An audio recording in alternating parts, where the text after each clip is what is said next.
श्री राम जी के जाने के बाद अभी तक भाग 1 भाग 2 में आप लोगों ने सुना राम जी की चली समाधि और राम जी ने अपने भाइयों को जो ज्ञान दिया, उनके भाई उन्हीं आदर्शों पर चलकर अयोध्या का राज संभाला। भाग 2 में सुना आप लोगों ने राम लक्ष्मण जी के द्वारा लव और कुश का राजअभिषेक। लव और कुश ने नया युग प्रारंभ किया। लव और कुश ने अपने पिता की तरह वीरता को अमर बना दिया। अयोध्या में न्याय, धर्म और नीति का नया युग प्रारंभ किया। शुरू करते हैं इस कहानी का तीसरा भाग, पार्ट 3। भरत, लक्ष्मण और शत्रुघ्न के वंशों का इतिहास और अयोध्या के राजनीतिक संघर्ष। राम जी के जल समाधि और कुश लव के राज्याभिषेक के बाद अयोध्या का स्वरूप बदल चुका था। नगर की गलियों में अब नया उत्साह और नई जिम्मेदारियां छाई थी, परंतु राम के भाइयों भरत, लक्ष्मण और शत्रुघ्न का योगदान अभी समाप्त नहीं हुआ था। भरत का वंश और राज्य की देखरेख। भरत, जो हमेशा राम के आदर्शों के प्रति अडिग और समर्पित थे, ने अयोध्या की प्रशासनिक जिम्मेदारियों को संभाला। उसने सुनिश्चित किया कि कुश और लव को राज्य के हर निर्णय में पूर्ण स्वतंत्रता और मार्गदर्शन मिले। भरत का वंश शासकों के रूप में अयोध्या में प्रभावशाली रहा।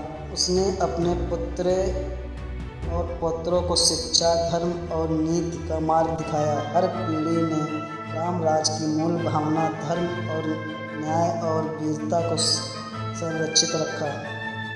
लक्ष्मण जी का वंश और सैन्य शक्ति। लक्ष्मण जी ने युद्ध कौशल और सुरक्षा का जिम्मा संभाला। उनका वंश सैनिक और रणकला में निपुण हुआ। लक्ष्मण ने अपने वंशजों को यह सिखाया कि शक्ति का सही उपयोग तभी धर्म के लिए होता है जब उसे न्याय और नीति के मार्ग में लगाया जाए।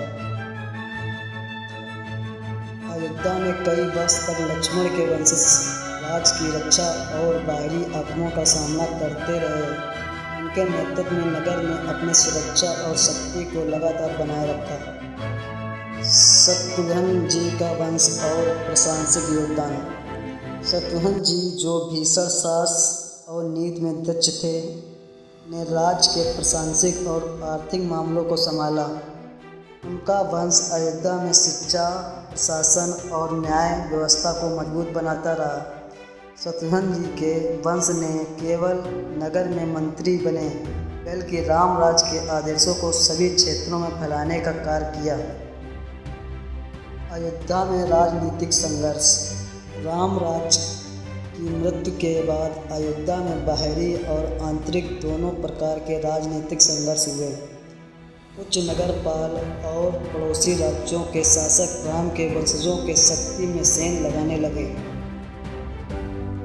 अपने पिता के भाई लक्ष्मण, भरत और शत्रुघ्न के साथ मिलकर हर चुनौती का सामना किया। उनका संयुक्त नेतृत्व अयोध्या को स्थिर और मजबूत बनाए रखने में सफल रहा। साम्राज्य का विस्तार और गुप्त संघर्ष। अयोध्या ने धीरे धीरे अपने साम्राज्य का विस्तार किया।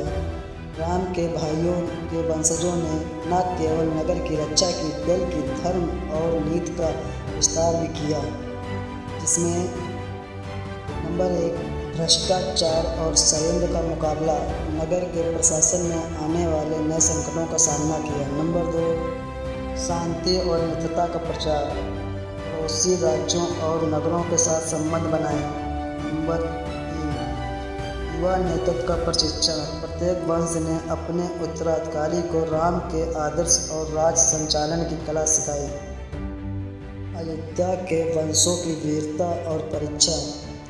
समय समय पर राम के भाइयों के वंशजों को अपनी वीरता और नीति साबित करनी पड़ी।